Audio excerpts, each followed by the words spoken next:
세상의 마지막이 가까워질 때 과연 어떤 일이 일어날까요? 그때를 어떻게 준비하는 것이 지혜로운 것일까요?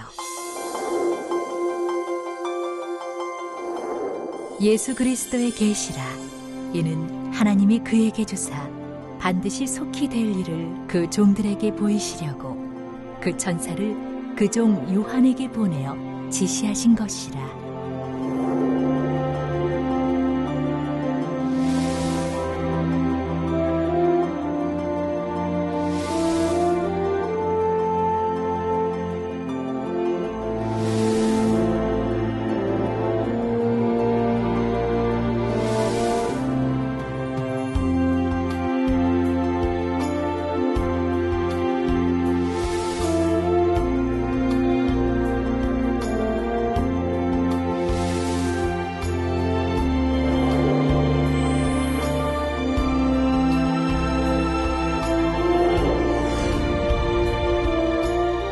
사랑하는 시청자 여러분, 세계적인 부흥사 이재룡 목사의 설교를 통해 아버지 하나님의 마음과 뜻을 깨달아 소망과 기쁨 가운데 힘차게 달려가시길 바랍니다.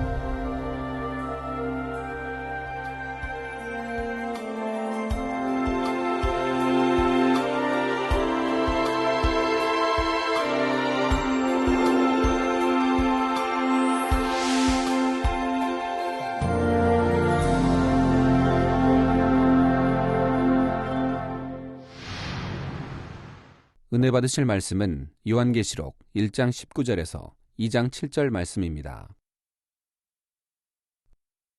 그러므로 내 본 것과 이제 있는 일과 장차 될 일을 기록하라. 내 본 것은 내 오른손의 7별의 비밀과 7금촛대라. 7별은 7교회의 사자요 7촛대는 7교회니라. 에베소 교회의 사자에게 편지하기를 오른손에 7별을 붙잡고 7금촛대 사이에 다니시는 이가 가라사대 내가 내 행위와 수고와 내 인내를 알고 또 악한 자들을 용납지 아니한 것과 자칭 사도라 하되 아닌 자들을 시험하여 그 거짓된 것을 내가 드러낸 것과 또 내가 참고 내 이름을 위하여 견디고 게으르지 아니한 것을 아노라. 그러나 너를 책망할 것이 있나니 너의 처음 사랑을 버렸느니라. 그러므로 어디서 떨어진 것을 생각하고 회개하여 처음 행위를 가지라. 만일 그리하지 아니하고 회개치 아니하면 내가 내게 임하여 내 촛대를 그 자리에서 옮기리라. 오직 내게 이것이 있으니 내가 니골라당의 행위를 미워하는도다. 나도 이것을 미워하노라. 귀 있는 자는 성령이 교회들에게 하시는 말씀을 들을지어다. 이기는 그에게는 내가 하나님의 낙원에 있는 생명나무의 과실을 주어 먹게 하리라.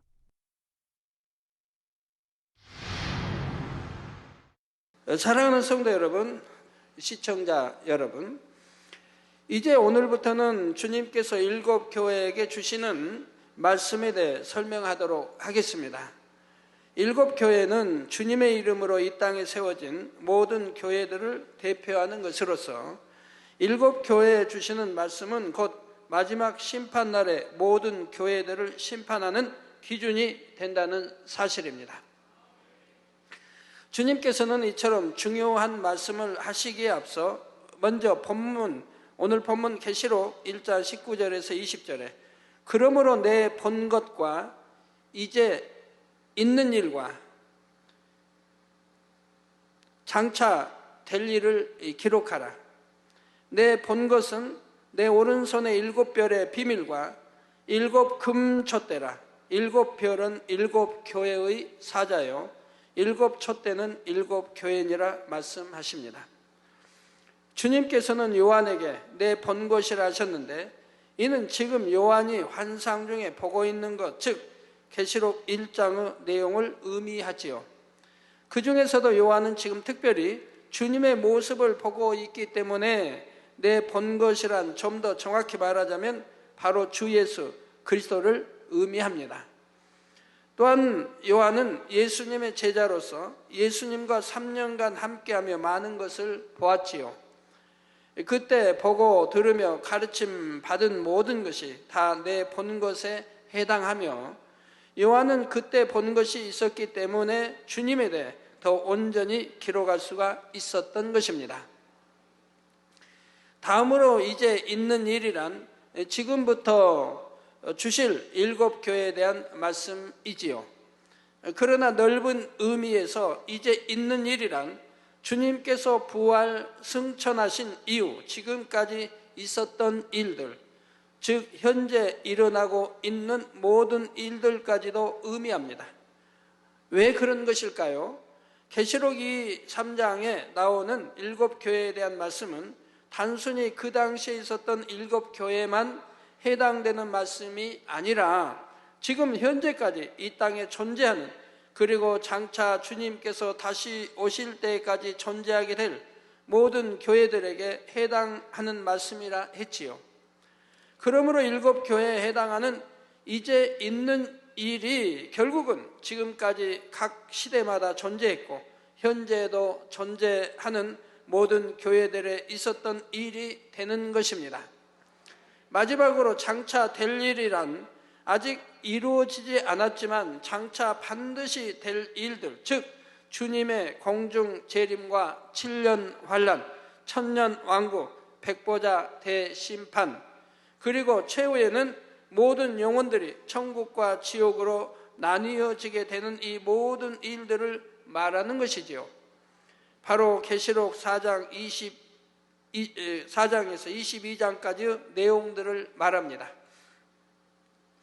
주님께서는 이처럼 장차 될 일들을 요한에게 미리 보여주시며 기록하라 말씀하고 계시죠. 그러시면서 7별과 7촛대가 무엇을 의미하는지를 말씀해 주십니다. 7별은 7교회의 사자, 즉 교회를 치리하는 종을 의미하며 7촛대는 7교회를 의미하지요. 그런데 이러한 7별과 7금촛대가 주님의 오른손에 있다 했습니다. 이는 곧 주님께서 능력으로 붙들고 계신 교회와 주의 종을 의미하는 것이라 했지요. 하나님 앞에 합하여 하나님께서 함께 하시는 교회와 그 주의 종은 하나님께서 능력의 팔로 붙드십니다. 바로 이러한 교회와 주의 종을 하나님께서는 원하시는 것이지요.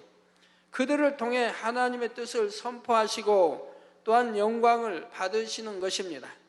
사랑하는 성도 여러분, 이 땅에 수많은 교회들이 있고 종들이 있지만 주님께서 친히 능력으로 붙들고 계신 교회와 주의 종을 참된 주님의 교회요 주의 종이라 할 수 있습니다.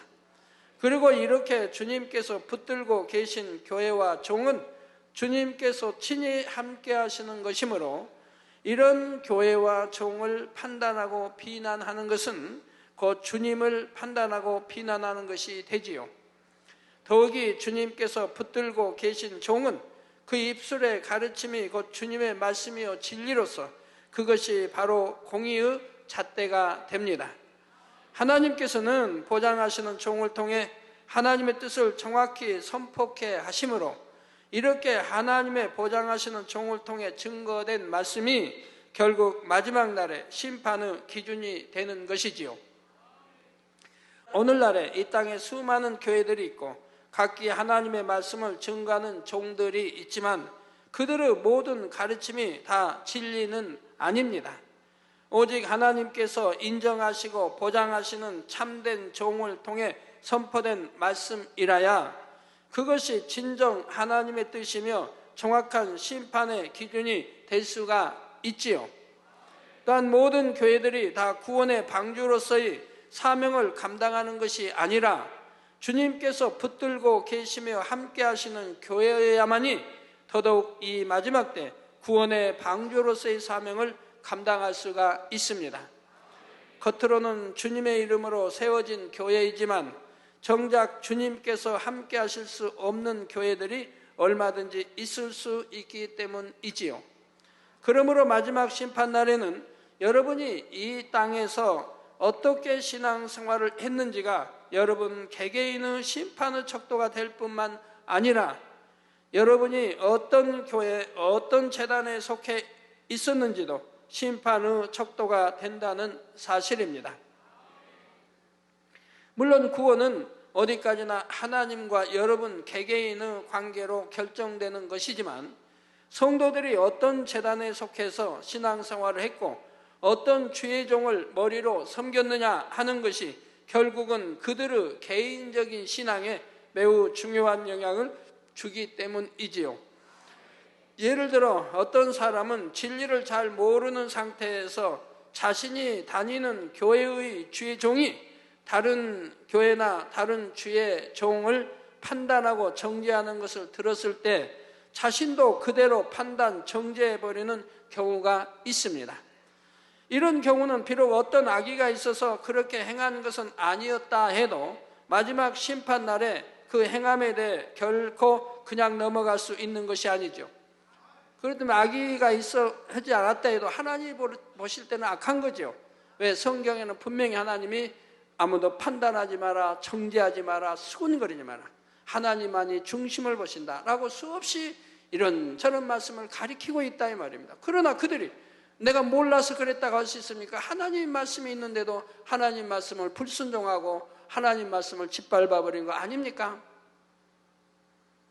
내가 직접 본 것도 아니고 내가 직접 본인이 들은 것도 아닌데 남의 말만 듣고 판단하고 정죄도 아니 될 것이고 하나님은 참 원수라도 사랑하라고, 원수까지라도 사랑하라고 말씀 가르쳤는데 원수도 아닌 사람을 마치 미워하고 죽이려고 하고 온갖 악담을 한다면 그것이 어찌 악하다 하지 않겠습니까? 마음이 선한 사람이라고 하면 자신이 직접 보고 들은 것이 아닌 것에 대해 그처럼 판단, 정죄하지도 않았겠지만 설령 진리를 전혀 모르는 초신자 때 그렇게 행한 것이었다 해도 이후로 얼마든지 자신의 잘못을 깨닫고 돌이켜 회개할 기회가 있기 때문입니다. 신앙생활을 하며 점차 진리를 알게 되면 예전에 자신이 했던 말과 행동이 너무나 악한 것이었다는 사실을 당연히 깨달을 수가 있지요.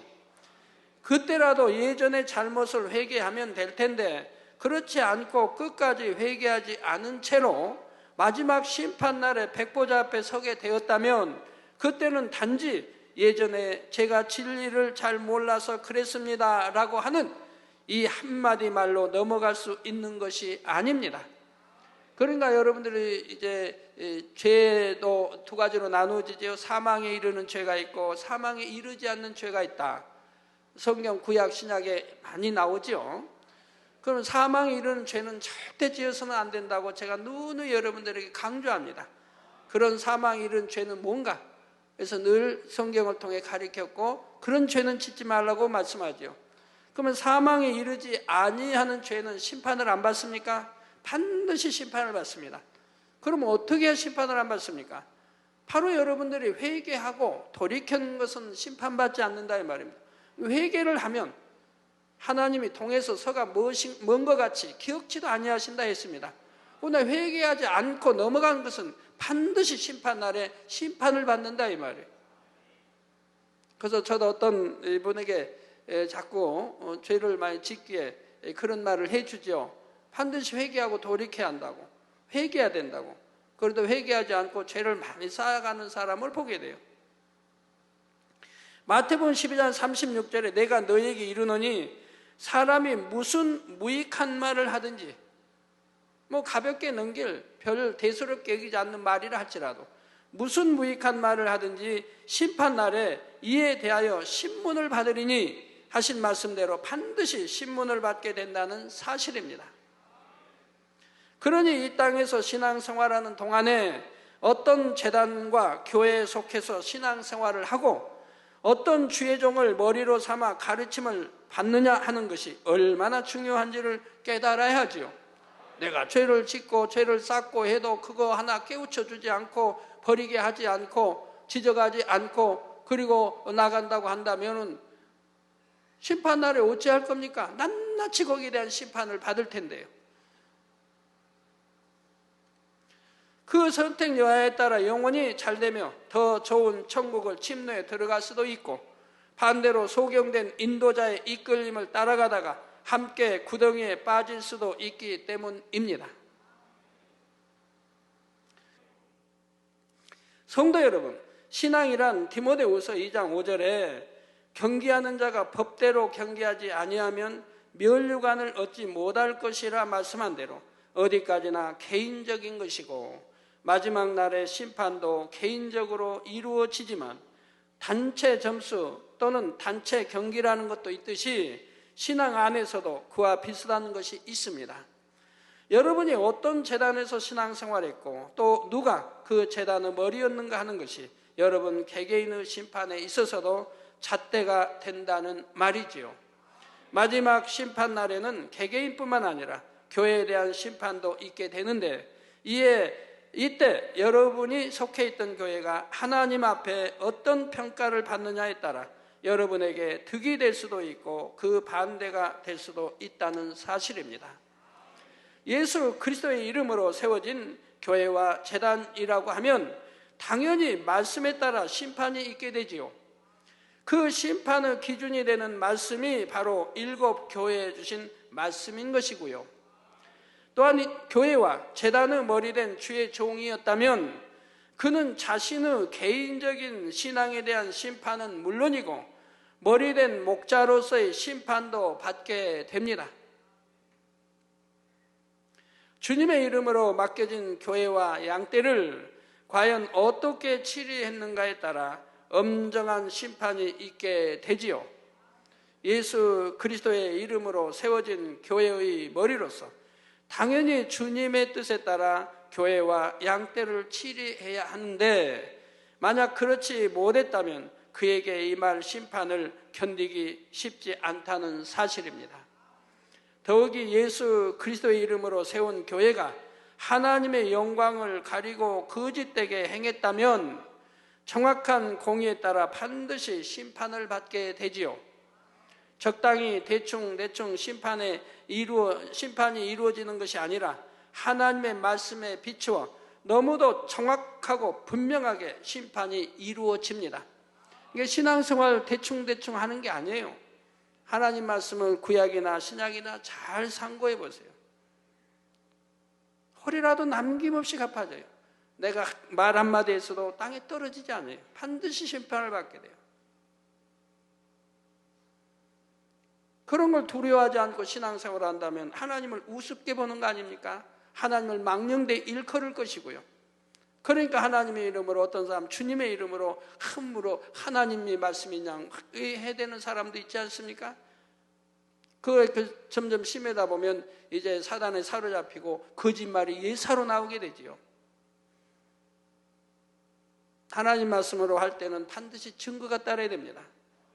보장되는 증거가 따라야 돼요. 하나님이 친히 함께 하시고 말씀 줬다는 보장된 증거가 따라줘야 한다 이 말. 증거 없이 막 하나님이 주셨다고 계시 주셨다 뭐 했다고 하는 게 아니라 이 말입니다.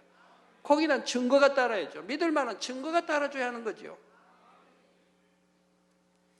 그래서 야고보서 3장 1절에서 사도 바울은 내 형제들아 너희는 선생된 우리가 더 큰 심판 받을 줄을 알고 많이 선생이 되지 말라 말씀하고 있죠. 선생이 되려면 바른 선생이 돼야 할 것입니다. 푸른 초장으로 푸른 꼴로 잔잔한 시냇가로 인도하는데 부족됨이 없는 선생이 돼야 되고 주의 종이 돼야 될 것이라 이 말입니다.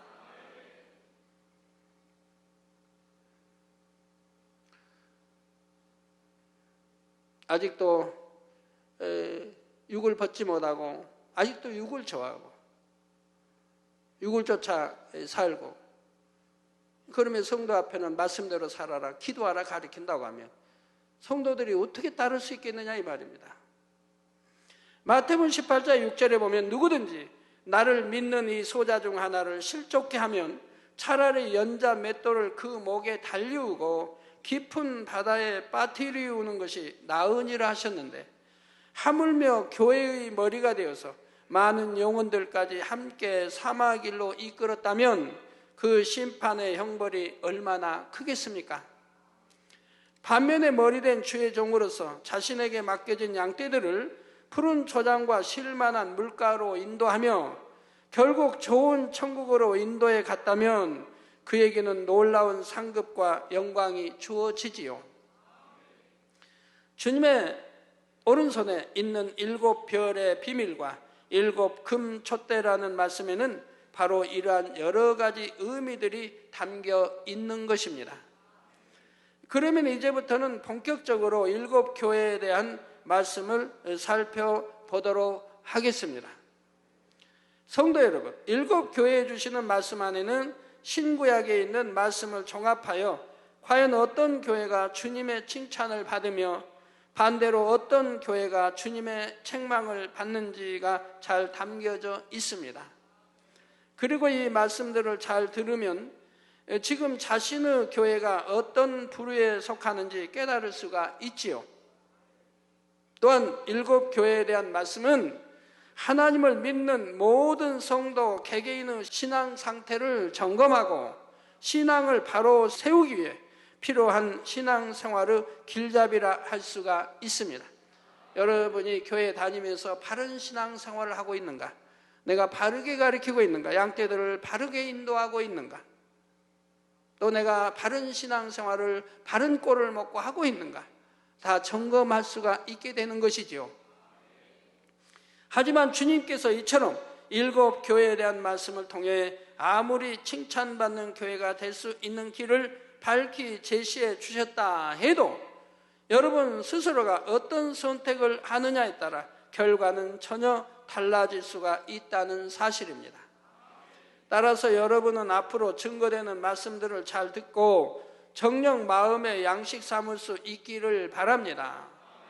주님께서 책망하신 내용들 중에 혹여라도 개인적으로 자신에게도 해당되는 것이 있지는 않은가 돌아보시기 바라며 발견되는 것이 있다면 더 이상 지체 말고 즉시로 돌이켜 말씀대로 행하심으로 이번 기회가 여러분의 신앙을 확실히 반석 위에 세우는 축복의 시간이 되시기를 부탁드립니다.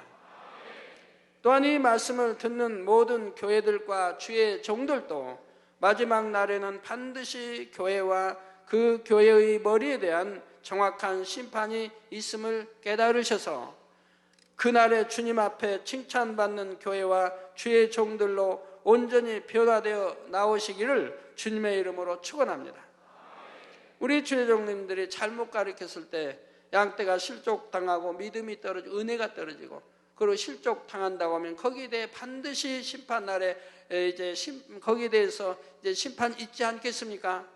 삼가 두려움으로 우리 주의 종의 길을 가야 되고 일꾼의 길을 가야 될 것입니다.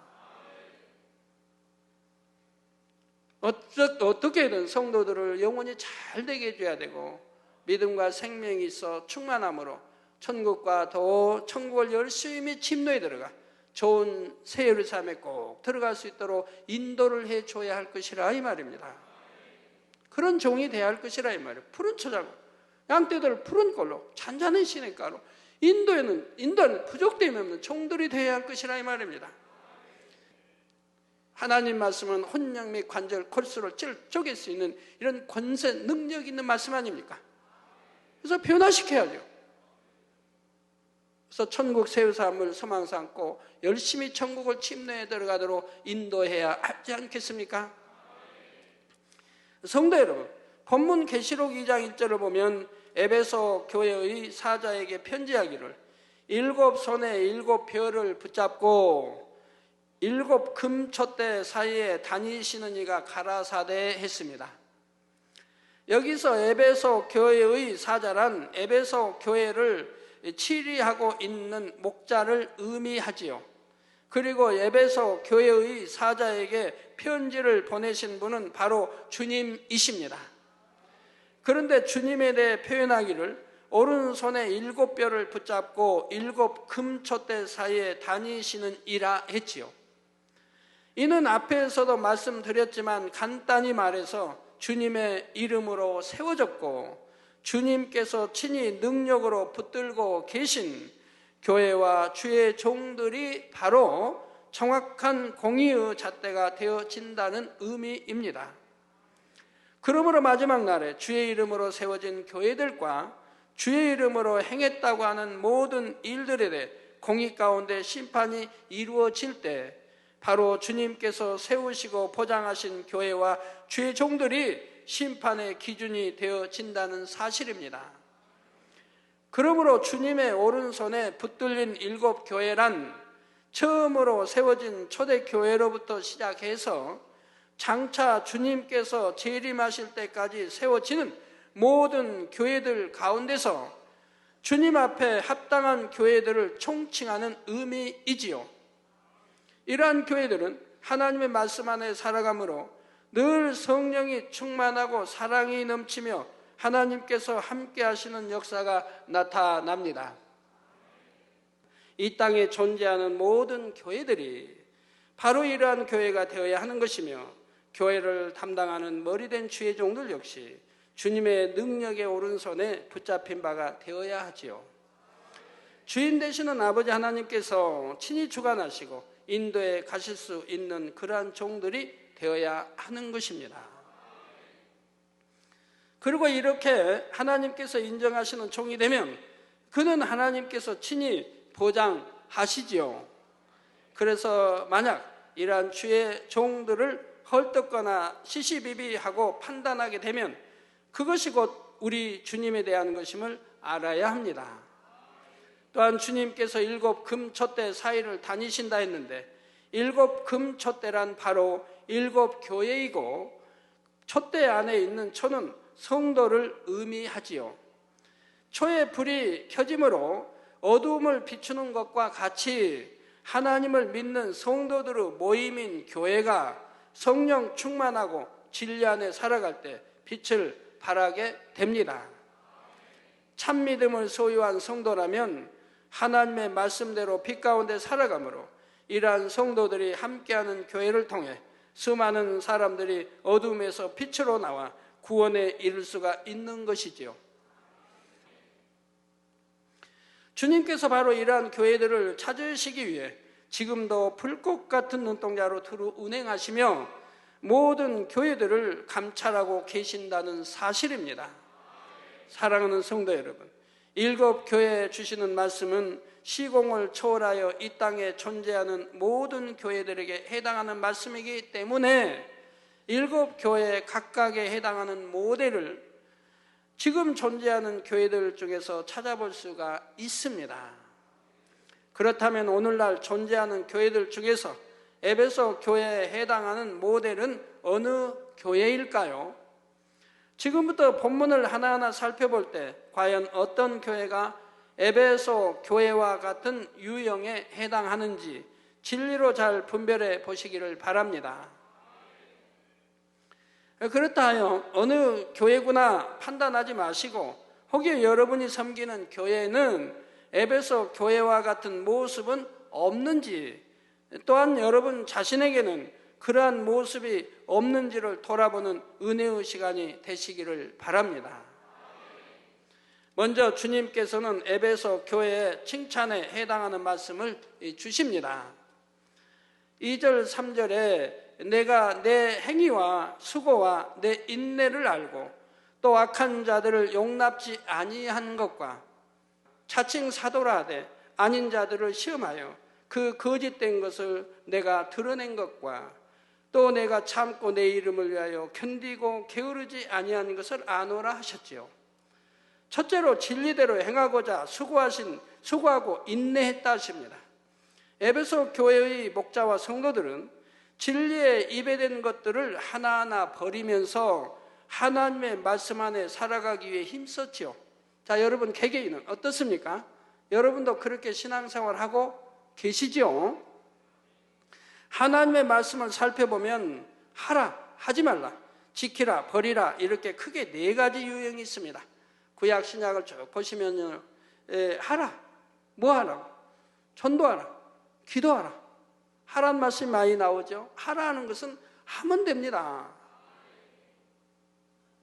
또 하지 말라, 성경에 하지 말라. 도적질하지 말라, 간음하지 말라. 하지 말라는 게 얼마나 많이 있어요. 미워하지 말라, 판단하지 말라, 시기하지 말라, 질투하지 말라, 수군거리지 말라.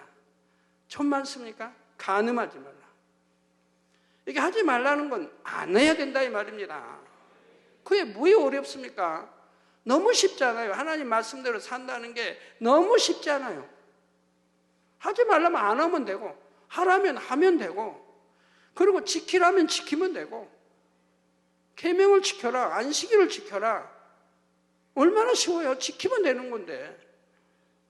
여러분 운전하는 분이 이렇게 운전에 갈 때 마음이 선하면 법규를 잘 지킬 거 아닙니까? 배운 대로.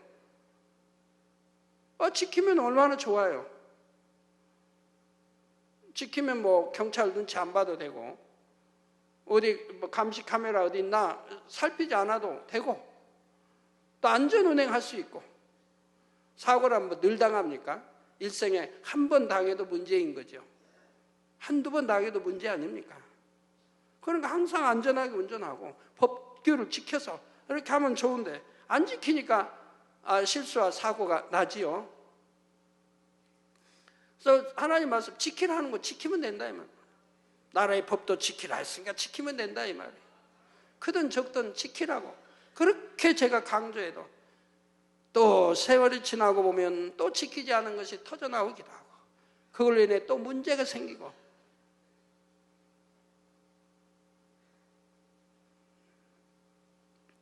또 버리라는 거. 버리면 되잖아요. 버려야 되니까 하나님 버리라고 하신 거 아닙니까?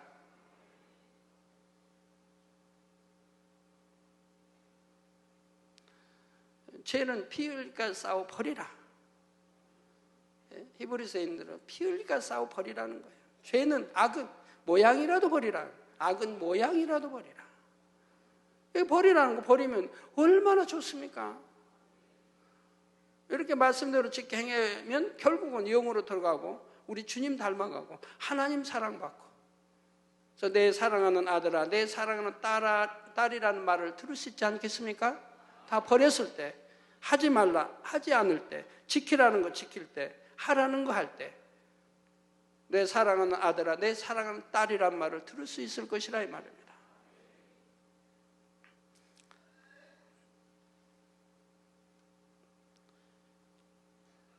이렇게 크게 네 가지 유형이 있습니다.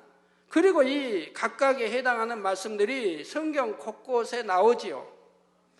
그런데 이러한 진리의 말씀대로 행하려면 수고와 인내가 따르게 됩니다. 히브리서 12장 4절에 보면 너희가 죄와 싸우되 아직 피 흘리기까지는 태양치 아니하고 하여 죄를 싸워버리기 위해서는 피 흘리기까지 죄와 대항하여 싸워야 할 것을 말씀하고 있습니다. 또한 고린도전서 4장 2절에는 그리고 맡은 자들에게 구할 것은 충성이니라 했고, 계시록 2장 10절에서는 죽도록 충성하라 하셨지요. 이처럼 마음 안에 있는 죄악을 벗기 위해 피 흘리기까지 싸우고, 또한 맡겨진 사명을 온전히 감당하려면 당연히 수고가 따르게 되고, 이렇게 수고하다 보면 인내도 따르게 됩니다. 그렇다면 여러분도 과연 에베소 교회처럼 주님으로부터 칭찬받을 만큼 죄를 버리고 사명을 감당하기 위해 수고하며 인내하셨습니까? 여러분 자신이 보기에 나는 이만큼 했습니다 하며 만족해서는 안 됩니다. 고린도후서 10장 18절에 옳다 인정함을 받는 자는 자기를 칭찬하는 자가 아니요 오직 주께서 칭찬하시는 자니라 하신 대로 주님으로부터 인정받고 칭찬받는 자가 되어야 하지요. 그렇다여 칭찬받기 위한 목적으로 죄를 버리고 충성하라는 의미가 아니라 여러분이 주님께 받은 명령을 다 행한 후에라도 도리어 나의 하여야 할 일을 한 것뿐이라. 이처럼 고백할 수 있는 무익한 종의 마음이 되어야 하는 것입니다. 그럴 때 진정 주님의 칭찬받는 교회와 성도들이 될 수 있는 것이지요. 바로 에베소 교회는 주님 앞에 이처럼 칭찬받을 수 있을 만큼 진리를 행하기 위해 수고하고 인내했으므로 주님께서는 이러한 에베소 교회를 향해 내가 내 행위와 수고와 내 인내를 안다 하시며 그들의 수고와 인내를 칭찬하고 계십니다. 다음 두 번째로 주님께서는 에베소 교회에 악한 자들을 용납지 아니하는 것을 칭찬하셨습니다. 즉 어떤 분들은 진리를 잘못 이해해서 교회는 사랑을 실천하는 것이니까 죄를 지어도 무조건 용납해야 하지 않느냐 이렇게 생각을 하기도 합니다. 그러나 진정한 사랑을 지닌 부모는 가정에서 자녀가 죄를 짓고 탈선하게 되면 그것을 무조건 용서하며 용납하는 것이 아니라 오히려 매를 때려서라도 바로 잡으려고 하지요.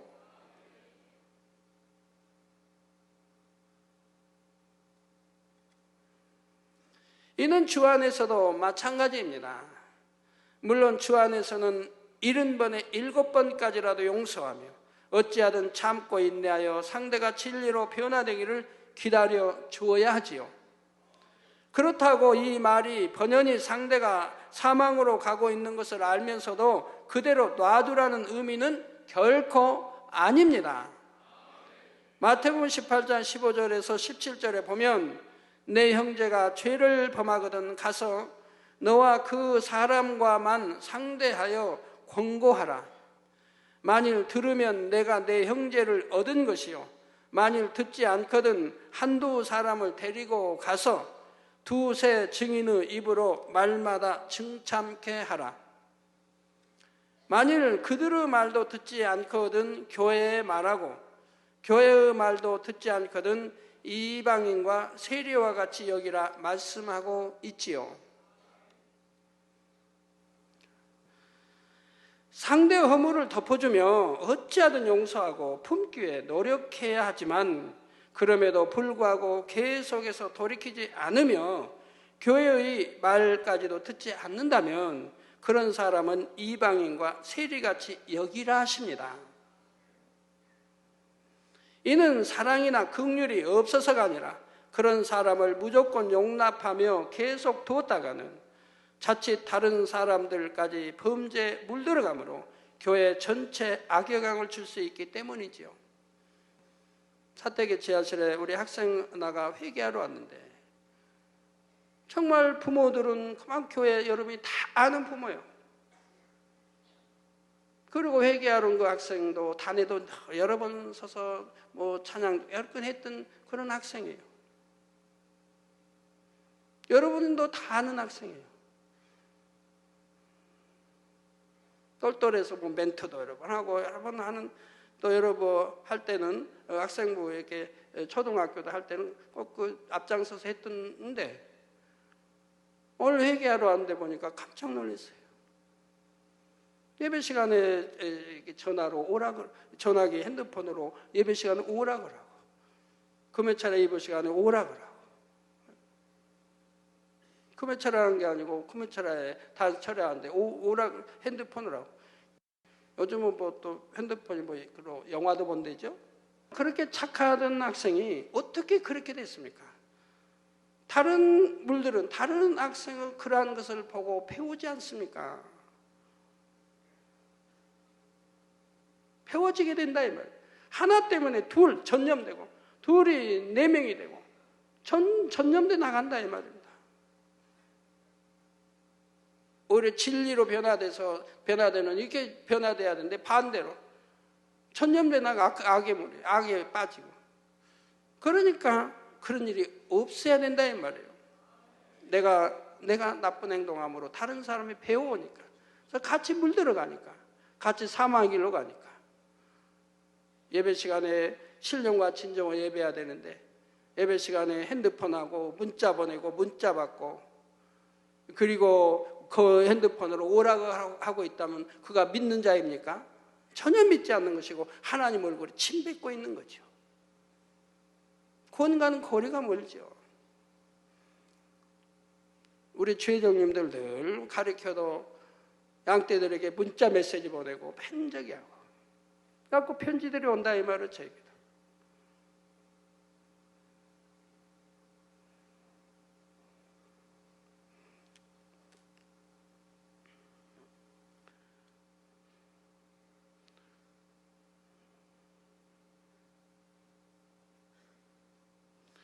자, 바로 에베소 교회는 이처럼 악한 사람을 용납하지 않았고 주님께서는 이에 대해 칭찬하셨다는 사실입니다. 그런데 이러했던 에베소 교회가 나중에는 주님으로부터 책망을 듣게 되지요. 왜 그렇게 된 것일까요? 여기에 대해서는 다음 시간에 계속해서 살펴보도록 하겠습니다. 사랑하는 성도 여러분, 하나님께서는 베드로전서 1장 16절에 내가 거룩하니 너희도 거룩할지어다 명령하고 계십니다. 그런데 꼭 이 명령이 아니라 해도 우리가 거룩해져야 하는 분명한 이유가 있습니다. 하나님께서는 우리의 죄를 대속해 주시기 위해 독생자까지 내어주셨고 예수님께서는 우리를 위한 화목제물이 되어 십자가에 달려 돌아가시기까지 우리들을 향한 사랑을 나타내 주셨지요. 또한 성령님을 우리 가운데 보내주심으로 성령님께서는 지금도 말할 수 없는 탄식으로 영혼들을 위해 대신 간구하고 계시며 의와 진리 가운데로 인도하고 계십니다.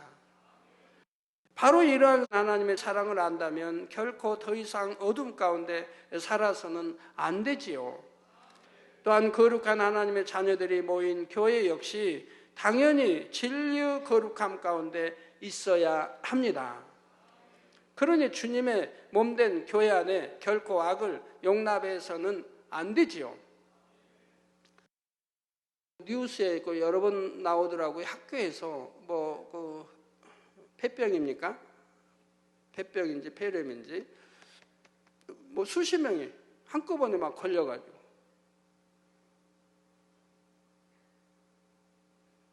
그 몇 학교가 그런 게 있었죠.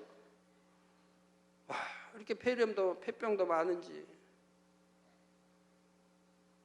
근데 우리 교회도 가끔 가다가 이제 폐병 이렇게 기도 받으러 온 분들 보면요, 또 걸린 분들 보면요, 한결같이 육체에 행한 사람, 사망에 이르는 죄를 지은 사람들이에요. 사망에 이르는 죄. 그래서 하나님이 외면하신 거예요.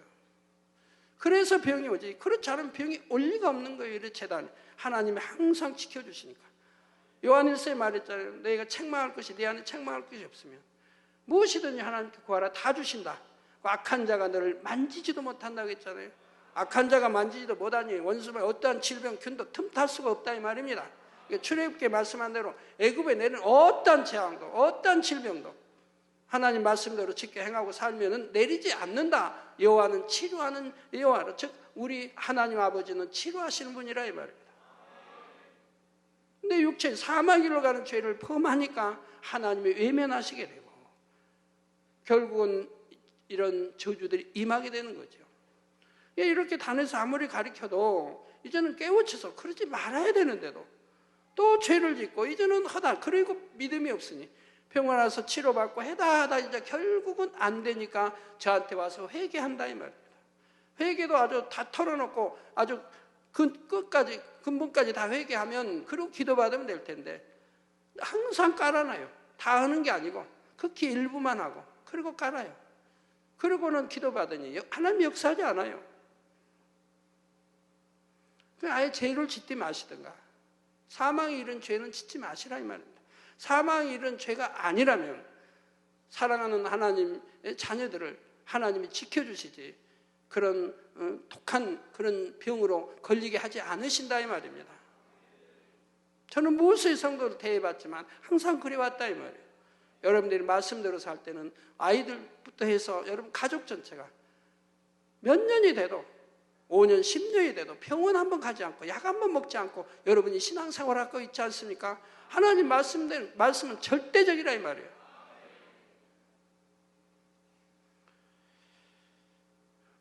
예, 그래서 주님의 몸된 교회 안에 결코 악을 용납해서는 안 되지요.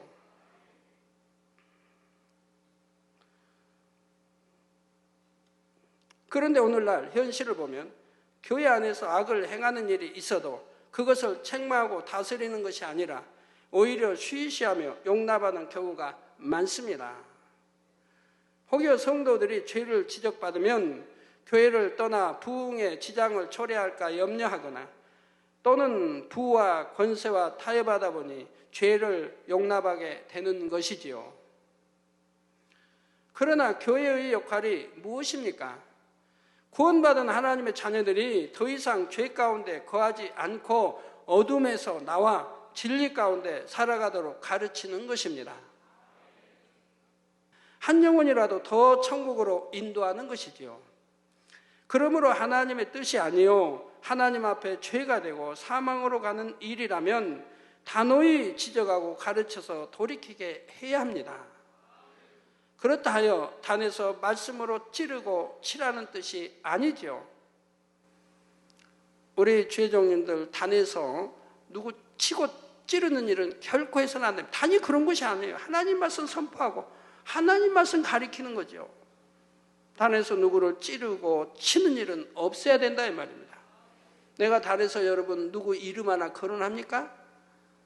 칭찬할 사람 이름은 거론하지만 어떤 죄를 지적하든가 어떤 잘못을 지적할 때 누구 이름을 거론합니까? 또 배신하거나 하고 온갖 죄를 짓고 나가도 이름 하나쯤까지 거론해 본 적 없어요. 98, 99년도에 있었던 그 많은 사건도 이름 하나 거론해 본 적이 없어요. 근데 단에서 누구 참 거룩한 단에서 어떤 죄적인 누구를 양떼를 찌른다든가 친다든가 이런 일을 해서는 절대 안 되는 것이라면 그러니까 양떼들이 상처받는다 이 말입니다. 꼬목자와 등을 진다 이 말입니다. 오직 판단하실 이는 하나님 한 분뿐이시므로 우리는 다만 하나님의 말씀에 비추어 사랑과 긍휼의 마음으로 권면하고 독려하여 어찌하든 진리 가운데로 인도해야 합니다. 이처럼 늘 하나님의 뜻 안에서 인도받는 여러분 모두의 교회와 성도님들이 되시기를 주님의 이름으로 축원합니다. 네, 말씀 상고하시면서 통성으로 다 같이 기도하시겠습니다. 할렐루야. 주님 은혜와 사랑에 감사를 드립니다. 아버지 오늘 또 들은 말씀이 믿음이 되고 생명이 되게 도와주시고 이제 일개교회 중 첫 교회를 아버지 말씀 들어갔습니다. 하나님이 무엇을 칭찬하셨는지 또 무엇을 책망하고 지적하시는지 잘 듣고 배워서 나의 신앙, 자기의 신앙을 점검하게 하시고 교회는 교회마다 정말 하나님 말씀 안에 온전히 거하는 교회인가를 분별할 수 있도록 축복해 주시기를 원합니다. 주여 분별의 능도 주옵소서. 교회들이 이 말씀을 듣고 깨어나게 도와주시기 원합니다. 주의 감사합니다. 우리 주 예수 그리스도의 이름으로 기도합니다. 아멘.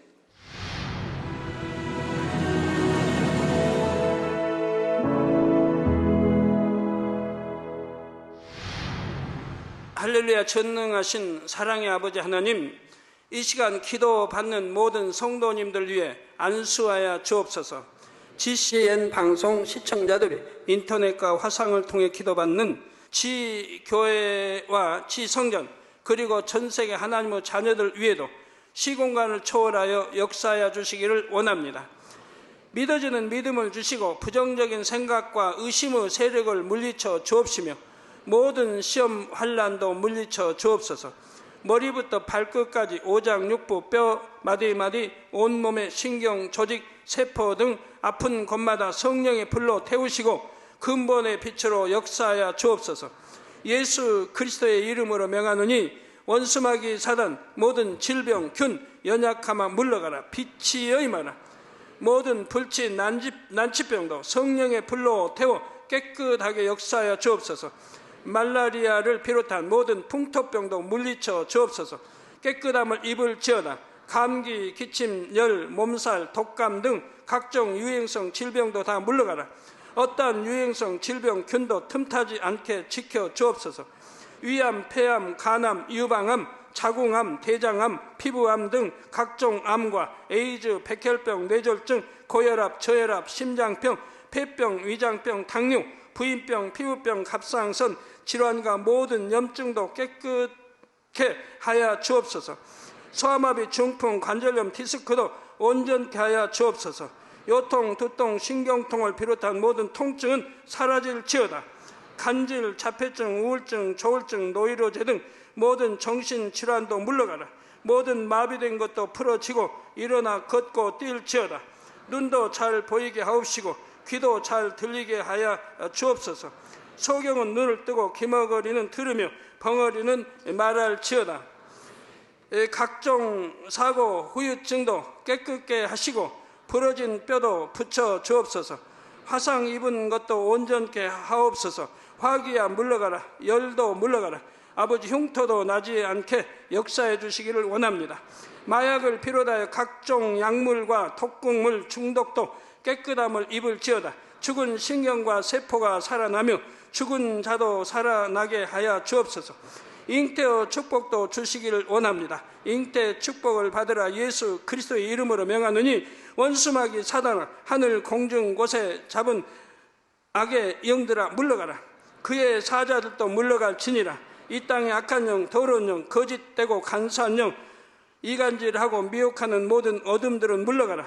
모든 흉악의 결박을 풀고 어둠아 물러가라. 빛이여 임하라. 아버지 하나님, 부르짖어 기도할 수 있는 능력을 주시고 죄를 버리고 성결될 수 있는 능력을 주옵소서. 영혼이 잘됨같이 범사에 잘되게 하시고 가정의 복음화도 이루어 주시기를 원합니다. 한 주간도 모든 사고와 재앙으로부터 지켜주시고 불통이 없는 형통한 삶을 살 수 있도록 축복해 주옵소서. 성령의 불담으로 천군 천사와 주님의 불꽃 같은 눈동자로 모든 하나님의 자녀들과 가정, 일터, 사업터를 지켜주시기를 원합니다. 학생들에게 지와 명철을 더하시고 공부도 할 수 있는 뜨거운 마음과 열정도 더하여 주옵소서. 마음과 생각을 세상에 빼앗기지 않도록 지키시고 하나님을 뜨겁게 사랑하는 학생들로 축복하여 주옵소서. 하나님의 자녀들이 먹으나 마시나 입으나 무엇을 하든지 하나님 앞에 영광 돌리는 삶이 되게 축복하여 주시기를 원합니다.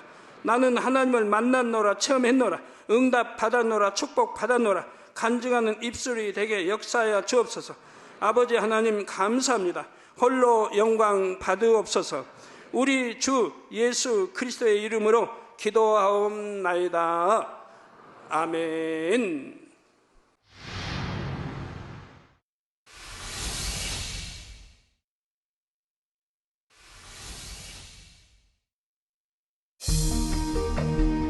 이 세상의 마지막이 가까워질 때 과연 어떤 일이 일어날까요?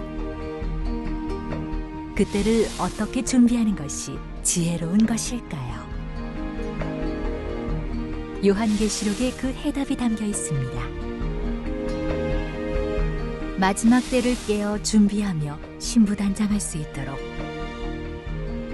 마지막 때에 속히 되어질 일에 대해 세세히 기록한 요한계시록. 사랑하는 시청자 여러분, 세계적인 부흥사 이재롱 목사의 설교를 통해 들은 말씀을 지켜 행함으로 진정 복 있는 사람들이 되시길 바랍니다. 오늘 말씀 본문을 통해 여러분을 향한 하나님의 뜻을 묵상해 보시겠습니다.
일곱 교회는 주님의 이름으로 이 땅에 세워진 모든 교회들을 대표하는 것으로서 일곱 교회에 주시는 말씀은 곧 마지막 심판날에 모든 교회들을 심판하는 기준이 된다는 사실입니다.